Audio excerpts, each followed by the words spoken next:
আচ্ছা, আমি এখানে প্রিন্সিপাল অফ ম্যানেজমেন্টের সম্বন্ধে একটা ধারণা দিচ্ছি, কেননা আমার একজন ইনস্টাগ্রাম ফলোয়ার, সে এটা ছবি পাঠিয়ে বলছে স্যার একটু এক্সপ্লেন করে দিন। লেটস স্টার্ট উইদিন 3 মিনিটস, শেষ করে দেবো 3 মিনিটে বোঝানোটা। প্রিন্সিপাল অফ ম্যানেজমেন্ট কিসের ওপর নির্ভর করে? দেখো, principal of management it is flexible in nature, যখন তখন চেঞ্জ করা যায়। ক্রিয়েটিভিটি, এখানে নতুন করে কোনো প্রিন্সিপাল অ্যাপ্লাই করতে গেলে you have to be creative in nature. এবং ক্রিয়েটিভ হওয়া মানেই যে সিচুয়েশান, এআই জমানা আসছে, চ্যাট জিপিটির জমানা আসছে, dynamic in nature, so you can change as per the requirement. এবং এখানে যে গাইডলাইন দেওয়া হয় এটা কখনো অ্যাবসোলিউট সলিউশন নয়। এই রাস্তাটা তুমি ফলো করতে পারো, it may or may not give you a solution, মানে হিড অ্যান্ড ট্রায়াল রানে তুমি জিনিসটা বোঝার চেষ্টা করছো। এবং এর সঙ্গে কার তুলনা করা হয়? Pure science. পিওর সায়েন্সটা কি? পুরো স্ট্যাটিক মানে এখানে স্ট্যাটিক রুল বলা হয়, খুব রিজিড টেকনিক্স যেগুলো আমাদের দেওয়া হয় management, it is fixed method এবং লেক্স ফ্লেক্সিবল ইন নেচার। whereas ভ্যালুজের যখন কথা হয় ম্যানেজমেন্টে, সেটা বিহেভিয়ারিয়াল ফ্যাক্টর, মানে how to deal with your employee এবং how much you are contributing to the society, that is the value effect in the management. এবার আমি যদি ফিচার্সে আসি, মোস্ট ইউনিক ফিচার্স কি? ইট ইজ ইউনিভার্সাল অ্যাপ্লিকেশান, এটা যে কোনো অর্গানাইজেশনে অ্যাপ্লাই করা যেতে পারে। জেনারেল গাইডলাইন দেয়, পারফেক্ট গাইডলাইন দেয় না, জেনারেল গাইডলাইন দেয়।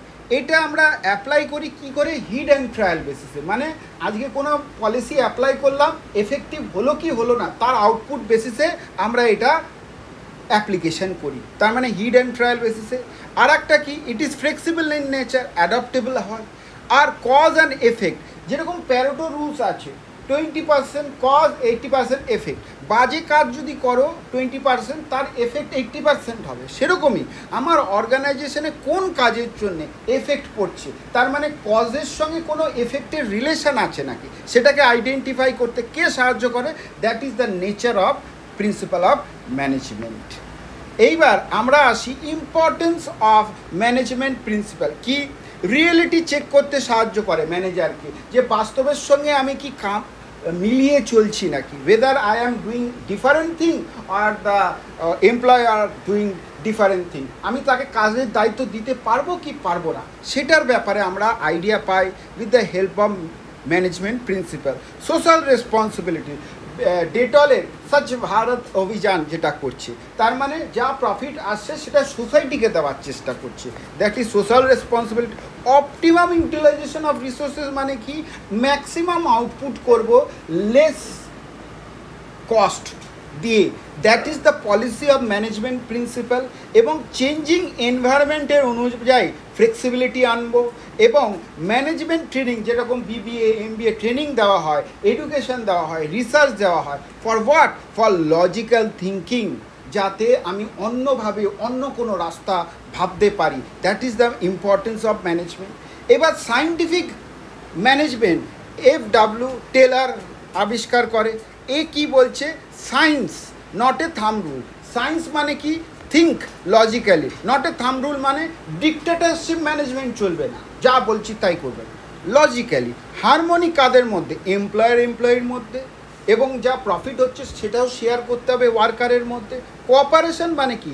আন্ডারস্ট্যান্ডিং ওয়ান অ্যানাদার, এমপ্লয়ি বুঝতে পারছে, দুজন যে কলিগ আছে তাদের কাজের ধরনটা বুঝতে পারছে, ওপেননেস যেটা আমরা বলি।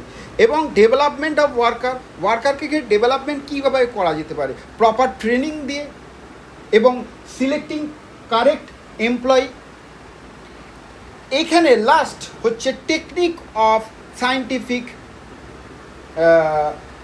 ম্যানেজমেন্ট। কি বলছে? প্রথম হচ্ছে ফরম্যানশিপ, মানে যে যারা ফ্যাক্টরিতে সুপারভাইজারের কাজ করে তার দুটো কাজ থাকে, একটা হচ্ছে প্ল্যানিং আর একটা হচ্ছে অর্গানাইজেশন অপারেশনসকে চালানো।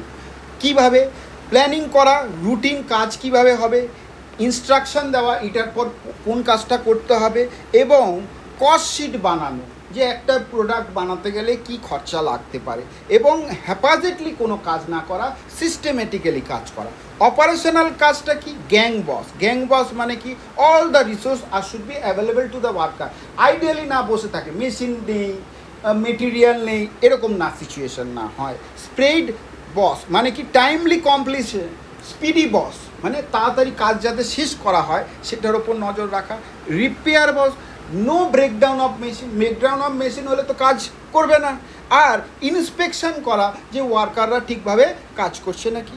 স্ট্যান্ডার্ডাইজেশন মানে কি uniform in quality, size and measurement, মানে আমি যে মালটা বানাচ্ছি কোয়ালিটি ওপর নিচ না হয়, ওজনে কোনো চেঞ্জ না হয় সেটাই দেখা। তার মানে কোয়ালিটি মেনটেন করা এবং পারফরমেন্স মেনটেন করা। এবার মেথড অফ স্টাডি, এটাও টেকনিকের মধ্যে পড়ছি। মেথড অফ স্টাডি মানে কি determine what is the best alternative for your organisation on the basis of your past experience. Motion study কি দেখে, যে যখন এমপ্লয়ি কাজ করছে কখন আনপ্রোডাক্টিভ মুভমেন্ট হচ্ছে, কখন প্রোডাক্টিভ মুভমেন্ট হচ্ছে, কখন কোন মুভমেন্টটা ওয়েস্টফুল আর কোন মুভমেন্টটা প্রোডাক্টিভ, সেই অনুযায়ী ওয়েস্টফুল মুভমেন্টটাকে এলিমিনেট করে দেওয়া। এটাকে অনেক সময় আমরা বলি value chain analysis. Fatigue study, যে একটা কাজ করবার পর কতক্ষণ রেস্ট দরকার, ইন্টারভেল কতক্ষণ দেওয়া উচিত, কত ঘন্টার শিফট হওয়া উচিত, দ্যাট ইজ ফ্যাটিক স্টাডি। আর একটা কি টাইম স্টাডি, টাইম স্টাডি করে দেখা যে আমার একটা কাজ করতে কত ঘন্টা লাগা উচিত, একটা ইউনিট বানাতে লাগে 1 ঘন্টা, এটা আমি প্যাটার্ন দেখে বুঝলাম। এই ডিটারমাইন করা the standard hours, that is the time study. তার সঙ্গে কম্পেয়ার করা অ্যাকচুয়াল আওয়ার্সকে, যে বাস্তবে আমি কত সময় লাগিয়েছি, সেটার এগেনস্টে আমি পারফরমেন্স মেজারমেন্ট করতে পারবো। এবং লাস্টে ডিফারেন্সিয়াল পিস সিস্টেম, মানে কি যে যেরকম পারফরমেন্স করবে তাকে সেরকম ওয়েজেস দেওয়া হবে। ধরো স্ট্যান্ডার্ড বানানো হয়েছে দিনে 500টা ইউনিট বানানো হবে, কিন্তু একজন 375টা ইউনিট বানিয়েছে, তার এফিসিয়েন্সি হচ্ছে 75, তাহলে তাকে আমি বোনাস দেবো না।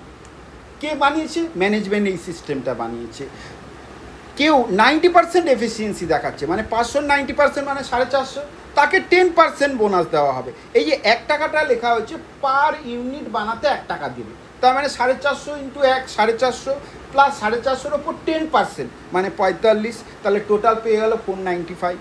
এবং যদি 100% অ্যাভাব প্রোডাকশান করে তাহলে তাকে 20% দেবে, তার মানে 500-র জায়গায় 600 বানিয়েছে, মোর দ্যান 100%, তাই জন্য তাকে 600 ইন্টু 1 600 টাকা প্লাস 600-র ওপর 20% 120 টাকা, মানে 720 টাকা ও ওয়েজেস পাবে। This concept is called differential wages system. আশা করি বুঝতে